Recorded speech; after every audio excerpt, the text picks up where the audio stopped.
Welcome to this weekend's episode of To the Contrary podcast. I'm Charlie Sykes. Let's get right to it. Let's not dance around the fact that this was a truly ghastly week. And if you're feeling it, if you're feeling the weight of it, if you're feeling rattled by it, trust me, you're not alone. And we're going to dive into many of the reasons why I think that feeling is so widespread, not just here, but all around the country. So we're actually going to be doing something a little bit different today. No guests. Just me, solo podcast, and your question. I'm going to be answering as many questions from readers and listeners as I can. And frankly, I'll be answering some questions that I wish that I had been asked, but haven't been asked yet. So we're going to be diving into the murder in Minnesota, the future of ICE, the attack on Venezuela, the rise of the new, the Don Roe Doctrine, which is basically Trump's new imperial ambitions. Maybe we should call it the mafia imperium of Donald Trump. We'll talk about the legacy of January 6th. We had the 5th anniversary. And of course, we saw the historical revisionism there. Donald Trump proposing a $1.5 trillion defense budget. Lots of questions about Barry Weiss and CBS, whether or not the government's going to be shutting down again. Yes, I think it will. The ACA subsidies, the midterms. Why I left MS Now. Used to be called MSNBC. Lots of questions about all of that. And what's going on with Elon Musk? I really hope we talk about that because this was a week when a lot of masks were off.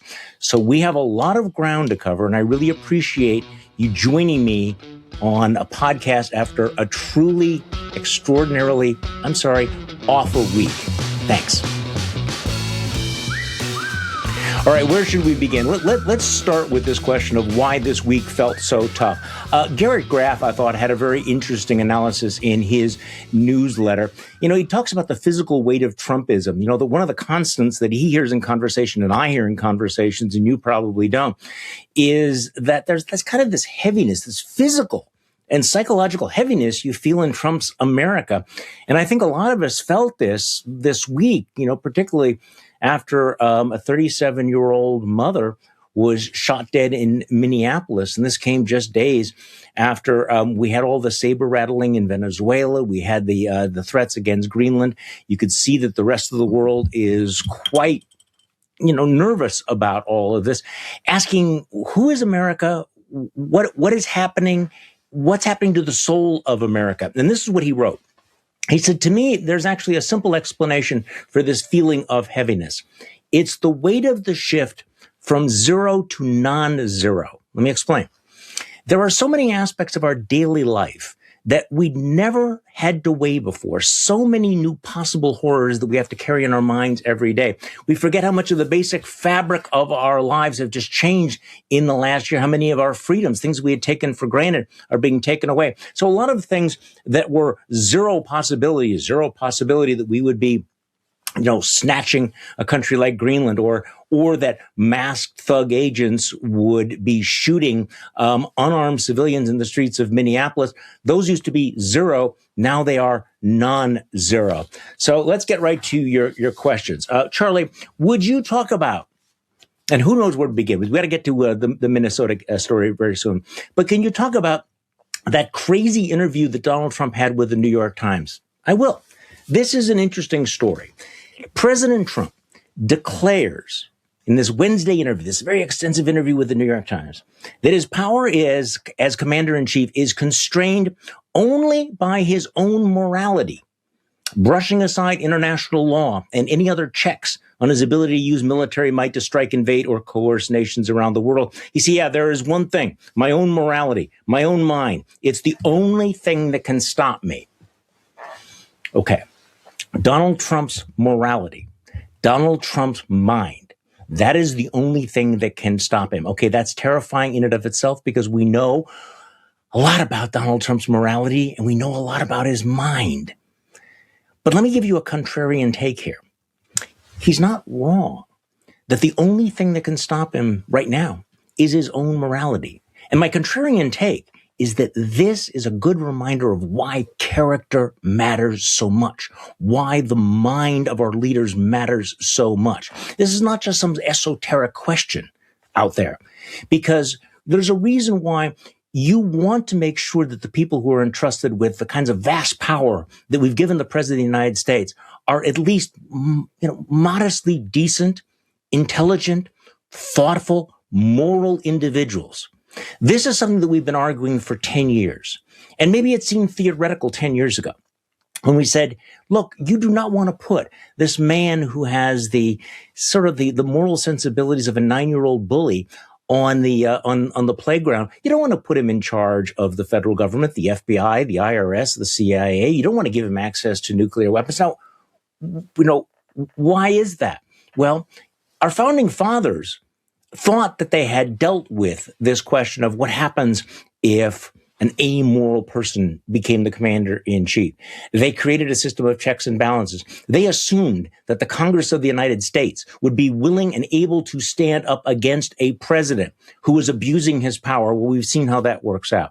But this is one of those moments where we have to realize, whoa, the fact is that all the talk about international law doesn't mean anything if people are not willing to enforce it. And who right now is able to enforce any international law against Donald Trump? And this is kind of the point that Stephen Miller was making when he was giving his, triumph of the will speech, that when he was asked by Jake Tapper from CNN. This was an extraordinary moment, really, after the invasion of Venezuela.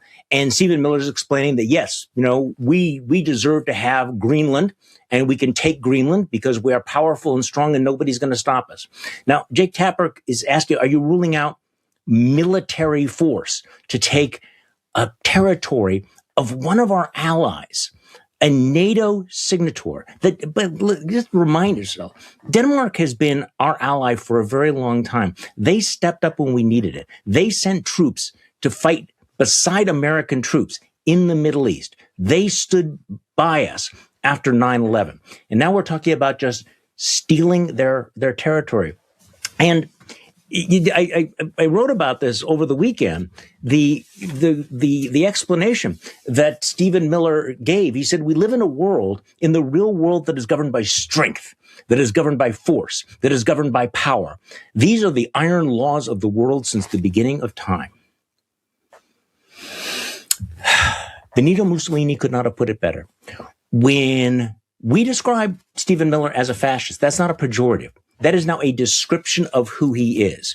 That might makes right, law of the jungle. We are the iron fist. The interesting thing about Miller and Trump right now, for those of you who think, well, there's really nothing new here. I mean, didn't American presidents have been engaging in imperialist ventures for years? That's true. There's no question about that. But in the modern world, they at least claim to care about things like freedom and democracy. They understood the importance of allies. And all of that is gone. All of the masks are taken away. Donald Trump is clearly not interested in democracy or freedom for Venezuela. He's interested in the oil. He wants to take the oil. He told one reporter the difference between Iraq and Venezuela is we didn't take the oil from Iraq. I'm going to take the oil. And he's actually talking about now, shaking them down as part of the protection racket. And by the way, I think this was David Graham from The Atlantic who had a great line. He said, Donald Trump pledged we wouldn't be the world's policeman. Well, obviously, we are the world's policeman, but with a twist. We are the policemen who are now running a protection racket, a shakedown. And so Donald Trump is saying, they're going to give me, millions of gallons of this oil. And I personally, Donald J. Trump, will control all of that oil. And I'm going to put it in my own account. What could possibly go wrong? So I think that what we're seeing here is kind of this naked, whether you want to call it fascist or hubris, that they feel that because they are powerful, they can do absolutely anything they want. And by the way, in my Substack newsletter, and by the way, those of you that are watching us on YouTube or listening to the podcast, if you have not yet subscribed, I would really appreciate if you would consider doing that, because a lot of the things that we talk about are in the daily newsletter. I put a lot of effort into it. It comes out every day, or certainly close to every single day.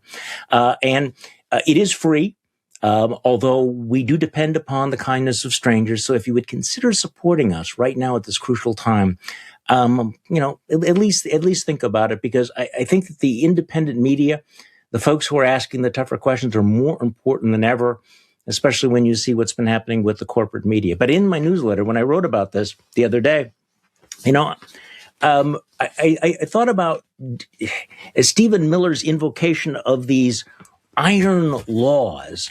And I also had a kind of a snarky comment to say that, he could have described his philosophy as the triumph of the will, but that title has already been taken. Those of you who are students of history will recognize what the triumph of the will is. If not, you should Google it.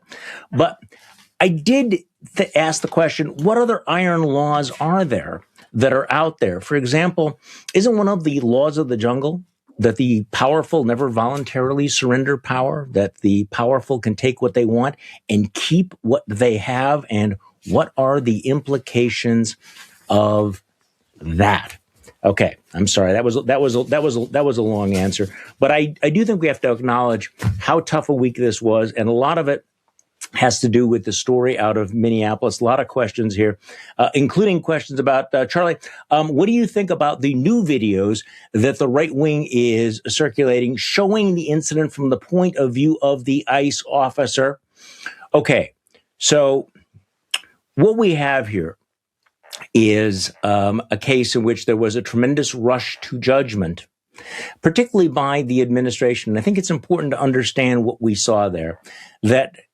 And maybe the best way to understand it is to understand what alternative there might have been. Okay, so a woman is shot and killed on the streets of Minneapolis. A normal administration, normal law enforcement universe might have said, hey, this is a tragic incident, thoughts and prayers. But let's not say anything until the investigation has been completed. Talk about the investigation. Talk about the importance of finding the truth and coming up with something fair. You may have noticed that none of that happened. Instead, we had Kristi Noem come out immediately and labeled the dead woman before. By the way, we labeled her before we even knew her name, before her body was cold, labeled her a domestic terrorist. And then Donald Trump weighed in, blaming her for it. And you've seen all of the rest. So the rush to condemn this woman, to whitewash the shooting on the streets of Minneapolis, was reflexive. And I think, look, this is not just a one-off. This is a logical culmination of a policy based on fear, intimidation, and brutality. And this was Kristi Noem's moment. Really kind of almost raises the possibility that maybe if you pick somebody to be your secretary of the Department of Homeland Security, based on the fact that she had shot her puppy in the face, that maybe bad things would happen. I mean, let's remember why Kristi Noem got this job, what was on her resume, and here we are. Expect more of this. Okay, so we were asked about the videos. Many of you have seen the video, the original video that was analyzed by the news media. And this is the video that has been almost analyzed by like the Zapruder film. You've seen this before, and you can see this very clearly what happened. This is not just a he said, she said. We have the video. The claim is that the officer fired in self-defense, that he was in fear of his life. He had been dragged previously, apparently 6 months ago.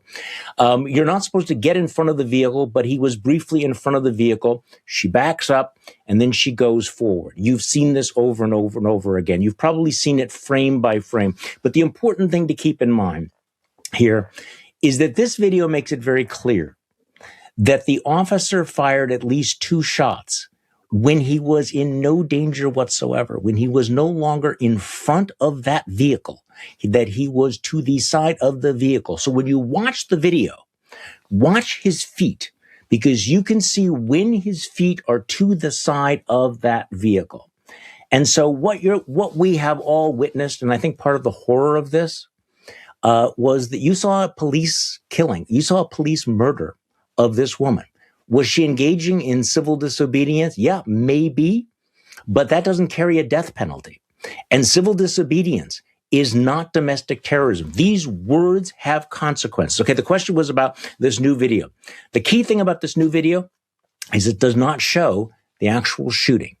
And the story is the shooting. And I think the ugliness that we're experiencing here is recognizing that this armed brute squad that has been dropped into our communities that's supposed to make us safer, in fact, poses a deadly threat, not just to the illegal immigrants, the worst of the worst. And by the way, they're obviously not going after them exclusively, but it poses a threat to Americans who are exercising their First Amendment rights, who are protesting against all of this. And it is an ugly moment. It is an ugly moment. And unfortunately, and I have a lot of questions here about the future of ICE. My short answer, it's going to get worse. And we know that it's going to get worse because we know the message that is coming from the top. It was just a few weeks ago after there was protesters might have vandalized some ICE vehicles. Donald Trump, the president of the United States, issued an order to the Department of Homeland Security telling them to, I think the words were basically use, any force necessary to protect the operation. I think that that order is going to be of historical and legal significance because what it essentially did was to give a green light to anything that they would do, including shooting people. And I believe, if I'm correct, as of this recording, ICE has shot into it's something like 10 vehicles, something that most trained law enforcement officials would say is a highly imprudent thing to do, and generally are trained not to do this. So what is the future of ICE? Remember the big, beautiful bill allocated something like $150 billion to ICE, which will make them the largest law enforcement agency in the history of the United States, with a budget larger than the budget of the militaries of many of the major countries of the world. It's actually, they will have a budget larger than the military of Israel, of countries like Italy. And they're going to hire something like 10,000 new agents. How do you think they're going to be trained? Where do you think they're going to be coming from? What kinds of people are going to be behind those masks put on the street and told by Kristi Noem and Stephen Miller and Donald Trump to eradicate the scum and the vermin and the domestic extremists and terrorists out there? So when I say it's going to get worse, that's not just fear-mongering. That is a clear projection of what this administration has told us they are going to do and what we're seeing them do. I mean, where are they recruiting these folks? Who's signing up for ICE right now? They're going to the gun shows. They're going to MAGA events. They've lowered the qualifications in terms of age, in terms of fitness. They're handing out $50,000 bonuses. So you're going to be getting a lot of true believers, a lot of ideologues in the force. And quite frankly, this is going to be Donald Trump's personal police force. And I'm sorry if that sounds extreme to some of you, but this is what we are living through. Anyone who thinks that the events of the last week are anything approaching normal are not. Okay. Here's an interesting question. What is with this story that Maria Machado may give her Nobel Peace Prize to Donald Trump? Okay, everybody knows the background of all of this, right? Maria Machado is the leader of the Democratic opposition in Venezuela, who won the Nobel Peace Prize that Donald Trump coveted so much. Now, given the number of people that Donald Trump is killing, the number of nations he's invading, the number of countries that he is looting or threatening to loot, I'm thinking that the prospects of him winning the Nobel Peace Prize are somewhat slim to none.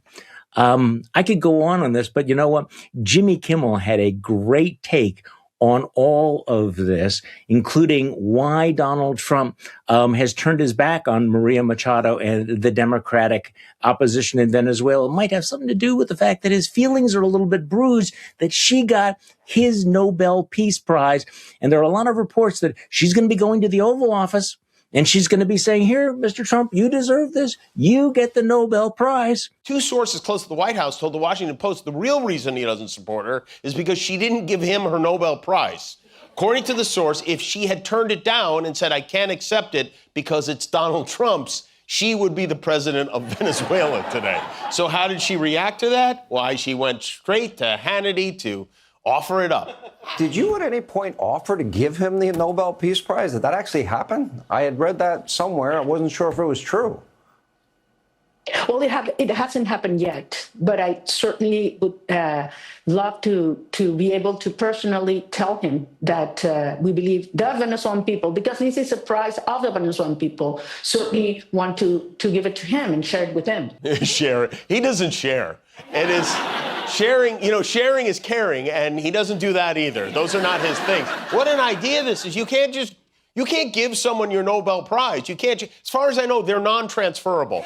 Yeah, Donald Trump's really not about sharing, and this whole transferable thing, I don't know. Do you think Donald Trump's going to claim that he was a Nobel Peace Prize winner, or I have a Nobel, or I finally got the Nobel Peace Prize that I deserved?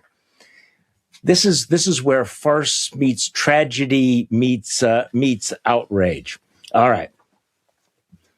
Charlie, what do you make of Barry Weiss and CBS? And there's a couple of comments that in the past I've cut Barry Weiss some slack. And I want to make it clear that yes, I have met Barry Weiss. We were on a show together. I like a lot of the things that she has done. I agree with a lot of things that she has done. So I have given her the benefit of the doubt. But I have to say that the launch of the new CBS has revealed a number of things, including that it's very, very difficult to go into a job like that if you are answerable to spineless corporate oligarchs who are sucking up to the powers that be. This is CBS News. This is 60 Minutes. It exists to report the news and hold the powerful accountable. It's kind of difficult when you have the Ellisons in your ear saying, "Hey, go easy on them, go easy on them." The cancellation of that story about the El Salvador gulag was bad, but the chaos since kind of ugly. You have the new anchor giving his tribute to Marco Rubio, other things, and I guess look, I'm trying to be as fair as possible. Because I do think that Barry Weiss is smart and she is talented. But you know what? Smart and talent does not mean that you're qualified for every job. You may know a lot of smart and talented people. It doesn't mean that they are qualified to be the head coach of, say, the Baltimore Ravens or the Green Bay Packers, right? Some of these things are not transferable. There are people who are brilliant writers, who are terrible managers, who are terrible leaders. You can be the world's greatest poet, and yet no one's going to hire you to perform brain surgery or construct a bridge over a river, right? I mean, there are things that, the qualifications are not always transferable, just like the Nobel Peace Prize, not always transferable. And I'm not sure that the reports we're getting would suggest that Barry Weiss has the leadership organizational talents to turn this around, not to mention that almost every day we get a sense that CBS, rather than reporting with fear or favor, is really pulling its punches, and that is awfully scary. Okay, Victoria asked the question: what are the chances that congressional Republicans will finally find their souls and remember they work for people, not only donors? That's a trick question, right? Because no, not until no. Now, having said that, there were a couple of signs of cracks in the loyalty. And I don't want to read too much into it, but I also don't want to ignore it. So you saw that late last week, the United States Senate actually voted to advance legislation that would restrict Donald Trump's war on Venezuela. Kind of a reminder of what it would look like if we had a functional Congress, kind of, make it a little bit nostalgic. And you had a number of Republicans that broke with the president, voted with Democrats to pass this legislation, which will have no effect whatsoever. Unfortunately, this bill is not going to actually tie Donald Trump's hands. So it's largely symbolic. Symbols sometimes matter. And then you had a number of votes in the House of Representatives that also showed a willingness to break with Donald Trump. Now, again, does this mean that he's a lame duck? Does this mean that he's not dangerous? Not at all. But again, Republicans are trying to feel their way through this particular environment. And if this week wasn't a tipping point, what do you think is going to be a tipping point? I mean, how many times have we played this stupid game? I'm sorry, because I've had this conversation about 500 times. Maybe I'll get to this other question soon too. About 500 times. When are Republicans going to finally develop a backbone? When are they finally going to break with Trump?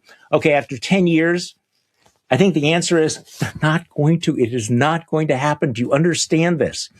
Any of them that had the conscience or the backbone to stand up to Trump, they're already gone. The Liz Cheneys are gone. The Adam Kinzingers are gone. Some of them have been purged or excommunicated, and some of them have self-deported. I mean, who wants to sit in this caucus? Okay, so that is not going to happen. On the other hand, you are seeing the Marjorie Taylor Greens taking shots, even like Lauren Boebert taking shots. Thomas Massie is one of the crazier, guys on the right who's clearly been excommunicated. Rand Paul, I never thought I would say these words, has been very outspoken in his criticism of Donald Trump. So there are some signs, but don't invest too much. All right. Mark asking the question. Charlie, do you think that we will have free and fair elections in November, or will the administration try to cancel elections? All right.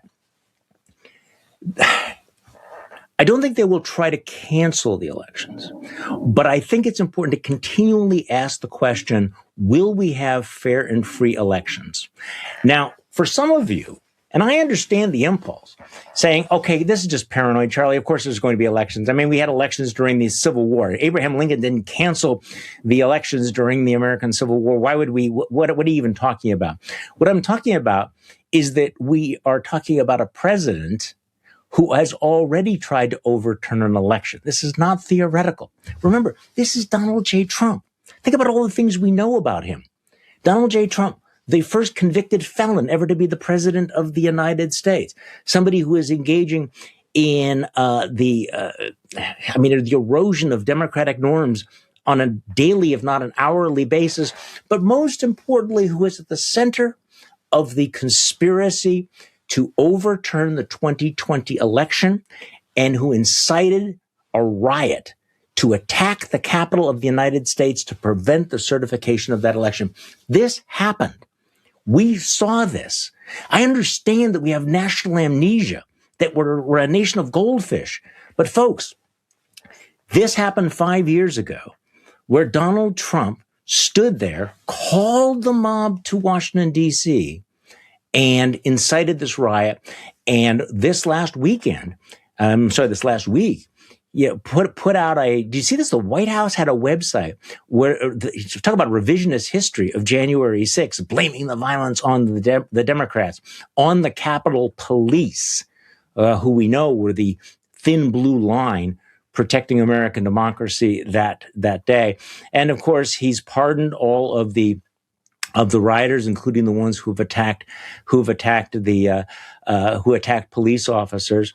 And he continues to lie about who won that election. So not only did Donald Trump historically try to stop a fair and free election from actually having an effect, he continues to show a willingness to turn the world upside down. So what does that mean for the midterm elections? Would Donald Trump like to stop the midterm elections? Maybe. How could he possibly interfere with them? My biggest fear, and this is just a fear, is that Donald Trump loves the use of military force. He loves the use of emergencies. He could declare some sort of an emergency, invoke the Insurrection Act, send armed troops, National Guard, active military to polling places. Do you remember after the 2020 election, at one point, he actually talked about getting the military to go around and seize all the ballot boxes so that he could control the counting. And of course, there were grown-ups in the room who told him, no, you cannot do that. Those grown-ups are not in the room anymore. So I think that it's a thin line between really savvy awareness and pure paranoia. But I think it's legitimate to constantly ask the question, what will happen? Because we know the answer to the question, what is he capable of doing? Okay. Susan asked, do you think that there will be the start to a shift back to sanity after the midterms, or are we still in for trouble uniting behind an idea? Yeah, don't invest too much in an immediate return to sanity, because that's not going to happen. Look, you have cracks in MAGA right now. You do have these cracks in the Republican Party, but don't assume that that's any sort of a return to sanity. And in many ways, the more extreme, crazier folks are making their bid for power. I've been asked a lot about, would J.D. Vance be worse than Donald Trump? The people who are sort of hoping that Donald Trump disappears or is done in by a Big Mac. This is one of those, be careful what you wish for, because J.D. Vance is in many ways even worse, more ideological, more opportunistic, less charismatic. And by the way, I don't get the charisma thing at all. But he's a true believer. He's intelligent. I think he's ruthless. He's prepared to say anything. And he's made it also clear that he will have no enemies on the right. And by that means it doesn't matter how extreme a conspiracy theorist, anti-Semite, racist, neo-Nazi you are, he's not going to be the one that breaks with you. And you remember when you had those young Republicans, you probably already forgot this, right? The young Republicans who were caught on this chat making all these racist, vicious, misogynistic comments. And I think even a lot of MAGA Republicans were like, we got to get rid of these guys. This is just terrible. Who came to their defense? J.D. Vance. J.D. Vance played these are just boys being boys. We can't cancel these folks.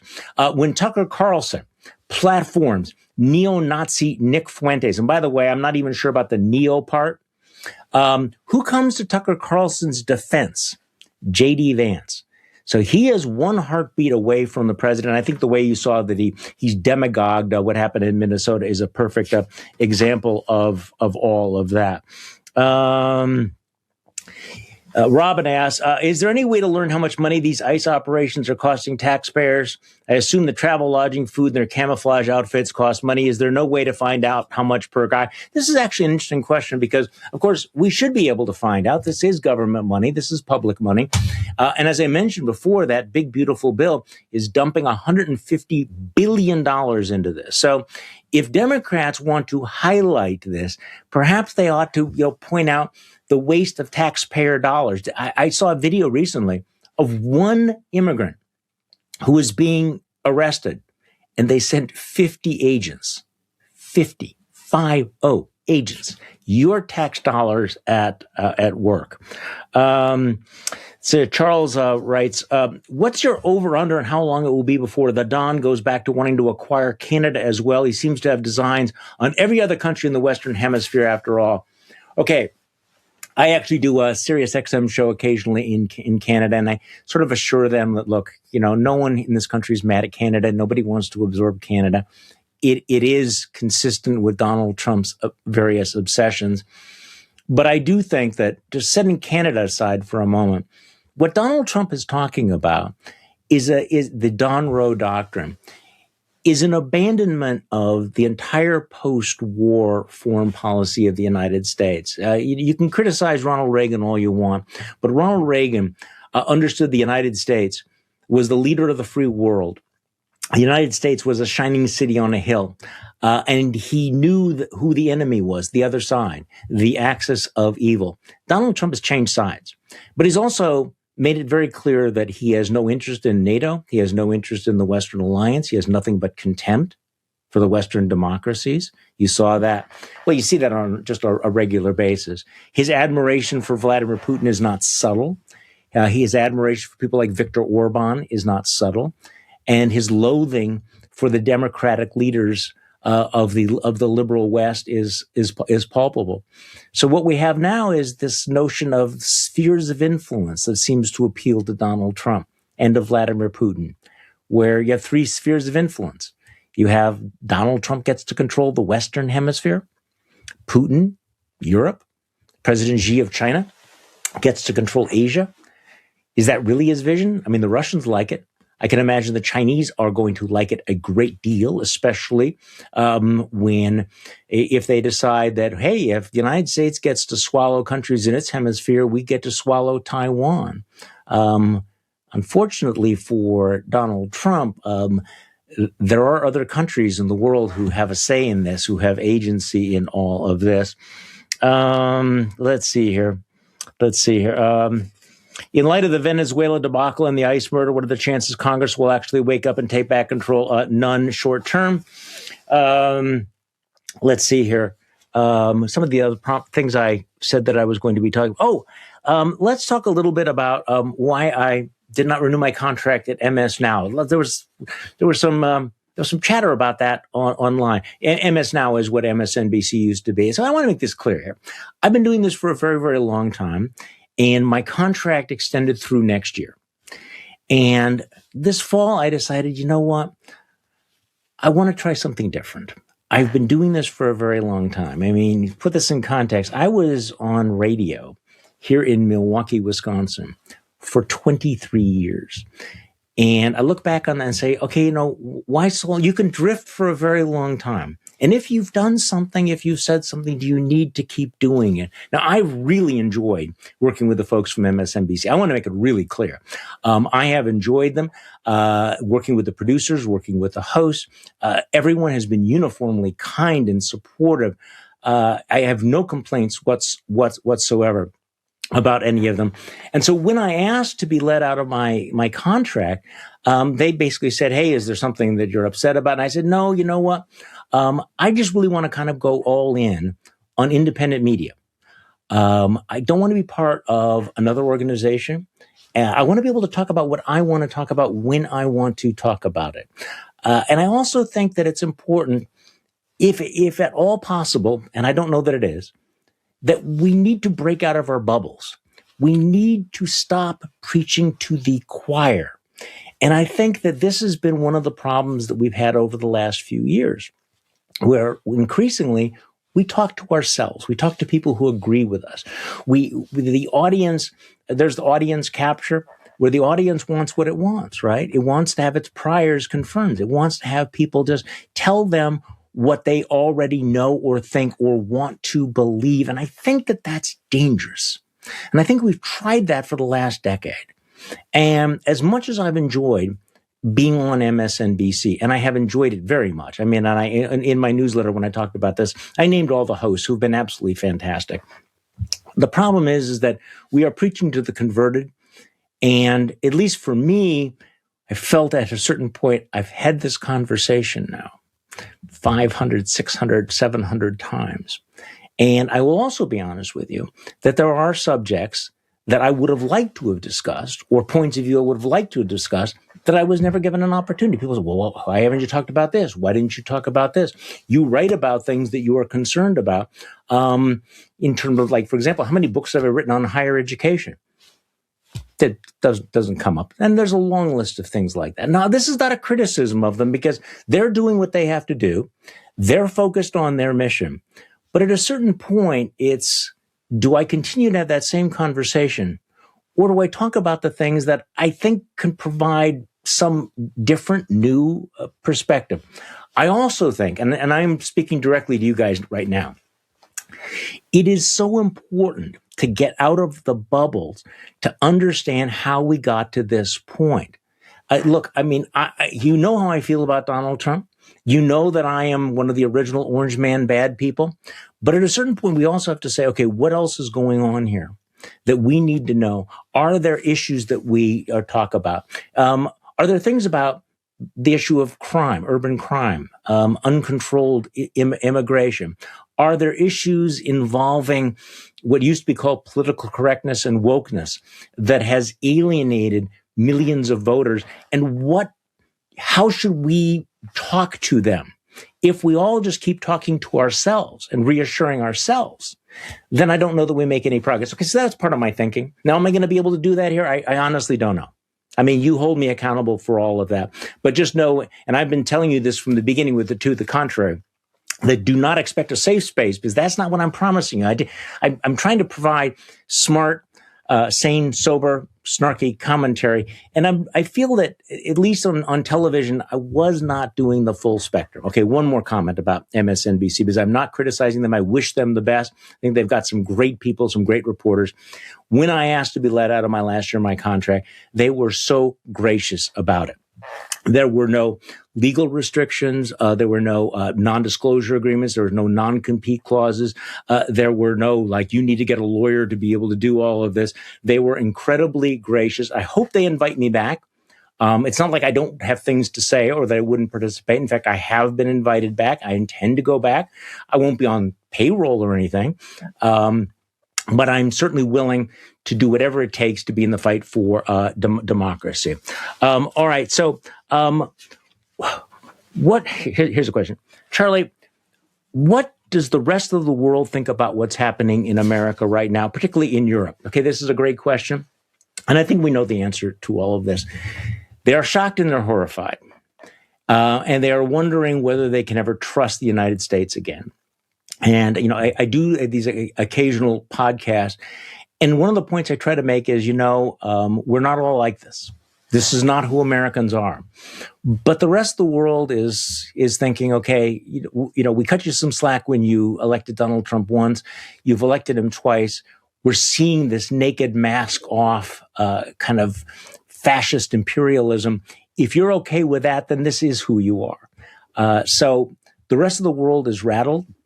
I speculated this last week that I think one of the reasons why it felt so heavy was the rhetoric about Greenland. The possibility of attacking a NATO ally was so horrifying to so many people that I speculated that, in effect, this might have driven a dagger into the heart of NATO. And as soon as I wrote that, I thought, well, maybe that's overstating it, right? And the more I think about it, the more I think, no, maybe it understates it slightly, because NATO feels to me right now, and I've talked to some Europeans about this as well, is kind of a zombie organization, a dead man walking. The whole point of NATO in Article 5 is the willingness to come to the defense of the other signatories. Does anyone think the United States, would anyone rely on the United States to come to the defense of the Baltic nations if they were attacked by Russia? Does anybody think that we are a reliable ally under those circumstances? When the Prime Minister of Denmark said, if you attack a fellow NATO ally, to seize our territory, that's it, for everything stops. NATO's over. And that's, of course, I think objectively true. But the loss of trust and loss of faith is really also at the heart of all of these things. So I think it is bad. And I try whenever I can to say, you know what? Donald Trump is not us. Point out the polls, point out the elections. Say, we are still Americans. We are still fundamentally decent. We are not buying into all of this, but interesting. Okay. Boy, we are how long into this show? Janet asked, how do we make sure the Epstein files remain front and center despite all the other bad news? Okay. For those of you who are really, really cynical, you might be thinking that, one of the reasons why we attacked Venezuela was to wag the dog to distract attention from the Epstein files. And you know what? You may not be wrong.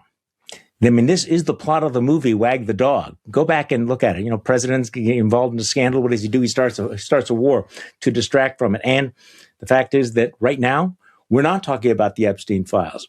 And there's an aspect of them that we need to talk about, including the fact that once again, this administration is defying the law passed by Congress and conducting a cover-up in plain sight. Yeah, they released thousands of pages, but they're now saying that there's millions. And at the rate they're going now, there's a possibility that the rest of them won't be released until after Donald Trump has left the White House. It will take years and years and years. Now, isn't that convenient? So I do think that it is important to constantly go back to what we know. My growing concern, though, is that one of the things that Donald Trump has done to us, but we've also done to ourselves, is he's moved the window of acceptable behavior consistently. Do you remember when the Access Hollywood video came out? Everybody thought, that's it, that's done. This is the kind of thing that's disqualifying. It turned out, no. The Republican Party got over it. Once they got over that, they got over everything else. They got over the allegations of rape and sexual assault. They got over the allegations, all the other women who've come forward and said, me too, with Donald Trump. Is there anybody in corporate America that could have survived the kinds of allegations or findings against Donald Trump that the president of the United States has escaped? So maybe this is just baked into the cake. Maybe the fact is, like, we all know the guy is just this horny, lecherous sexual predator. And yeah, but I like him on taxes. I don't know. But there's something in the Epstein files. And I made this point again, over and over again. And sometimes you do need to repeat yourself. Okay, having said I didn't want to repeat myself. Look, the Republicans in the Trump administration have spent an awful lot of political capital in covering up these files. And what could possibly be in them? I mean, Donald Trump, I think internally, he believes that he is absolute Teflon, that he could shoot somebody in the middle of Fifth Avenue or on a street in Minneapolis, and not lose any support. So what could possibly be in the Epstein files that would lead Speaker Mike Johnson, the Speaker of the House, that's the Jimmy Kimmel line, the Speaker of the House, to shut down the Congress of the United States for like a month so that we didn't have to have the vote on all of this? What would lead them to do that reversal where they talked about it, promised they were going to release it, and then just suddenly said, hey, nothing to see here, total hoax, total Democratic hoax? And what would lead them to so clearly and publicly ignore this unanimous vote in the House of Representatives? So this isn't going away, and we should not allow it to go away. Okay, here. This is the question on sanity. Oh, excellent question. Let's see. It's a question about Mark Kelly, and whether or not Mark Kelly is going to be stripped of his rank. This is, again, a story that has not received enough attention. Mark Kelly is an American hero. He's an American veteran. He is an honor to his country, unlike the President of the United States. And he was part of that video that merely stated what the law was, telling members of the service that they, should not and did not have to obey illegal orders. And at first, the Trump administration, Donald Trump said, he's guilty of treason. They should be hanged.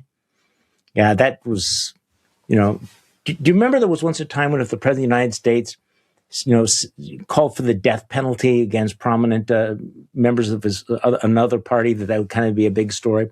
Well, he did the ranting. Then there was the suggestion that they were going to go after Mark Kelly, even though he's retired, and maybe court-martial him. They backed off from that. And by the way, they backed off on the court-martial because they knew that they did not have the evidence, that they would not be able to get any sort of a conviction. And now they're going through an administrative process that may dock him some pay and cut his rank, which would be an act of extraordinary pettiness and intimidation. But understand how much of this administration, how much energy is devoted to intimidating people, threatening people who might oppose them. Now, it's one thing to threaten the news media, which again is unconstitutional because of the First Amendment. But Mark Kelly is not only a decorated veteran, he is a sitting member of Congress. He is a United States senator. And the notion that the administration would go and target him for saying something that was factually true is just like part of this, cosmos of craziness that we have to deal with on a regular basis. Okay, I want to make sure that I get to as many of these questions as that I said that I was going to. Trump's proposed $1.5 trillion defense budget. This is a 50% increase in the budget. I don't know how serious Congress is going to take that because we don't have the money, people. The United States government is running massive deficits. The national debt is still a problem, even though members of both parties have decided to ignore it. But $1.5 trillion, well, that is a lot of money. Trump says we can pay for it because of all the money coming in from the tariffs, which is, I'm sorry to say, what a bunch of bullshit. First of all, no, not even remotely close to that. And number two, by the way, nobody asked me about this, but we are still waiting on the U.S. Supreme Court to come down with its big tariff decision. And this is going to be a BFD. And the Supreme Court, the conservatives on the court have kind of signaled that, we actually do know how to read the Constitution. And then the Constitution gave Congress the power of taxation, and these emergency orders are obviously an abuse of power. The question I have in my mind is whether the court is willing to own the fact that now there would have to be massive refunds, and basically stand up against Donald Trump on a very, very high profile issue. I mean, Donald Trump has been trying to bully and bluster his way through all of this. He recognizes the threat. I thought that might actually happen on Friday. It might happen next week. It's going to be an extraordinary story, one way or another. I suppose you could also say that, to a certain extent, the court might actually do Trump a favor by knocking out those tariffs, because those tariffs have kind of been a dead weight on the U.S. Economy. All right, one more question here. Charlie, seems like Elon Musk is going through some things. What's going on there? Okay, I'm really glad you did ask this question, because on Thursday, the world's richest man endorsed a social media post calling for white solidarity. Okay, there's no misunderstanding here. Now, look at the kinds of things that are being posted by Elon Musk. It would be disqualifying in any other time in modern American history. And the problem is that the people who are doing business with Elon Musk, the people who look to Elon Musk, I don't seem to factor this in at all. And this is the danger that we have right now. If I could have a final word. And I know we've said this before, but I think there are multiple dangers, normalizing things that are absolutely not normal, but also becoming numb to all of this. And I think that Trump, this is one of his legacies. This is something that they want to happen. And most important of all, the thing that we have to fight against, and I feel that this is really tough this week, and you're not the only one. I hope I'm not the only one. Just struggle against pessimism, struggle against despair, struggle against that idea that you cannot fight and resist this because he's irresistible and he gets everything he wants. That's what he wants us to believe. He wants us to believe that there are no limits to his power. There are no limits to his power unless we limit them. There's no limits to this power unless Americans exercise some sort of an agency. So what does that mean? It means you have to take the politics seriously, that you have to speak out. There are choices that everybody makes in their daily life. Do you speak out? Do you say something? Do you share these videos? Do you share these kinds of posts? Do you talk to your friends? Do you register to vote? Do you make sure they are registered to vote? Do you understand the importance of the midterm elections? Are you willing to go out and make it clear that you want ICE to get the fuck out of your city? Are you willing to do those things, or are you intimidated? Have you made the calculation that, well, other people will take care of this, so I don't have to? This is, by the way, so the bystander, is it called the bystander syndrome, where everybody stands around and you see somebody that's dying there and you think, well, look, somebody else is going to do something about this. At this point, nobody else is coming to save us. You understand that we're going to have to do this ourselves. And that if you don't win the elections, if you do not provide a check, then we're going to lose a lot. But again, this is why I stress the difference between optimism and hope. Optimism is just the belief everything's going to be great, everything's going to be fine. It's not. Hope, on the other hand, is the conviction that if we work for change, if we work together, if we fight for it, that the world can become a better place. This is what we have to cling to.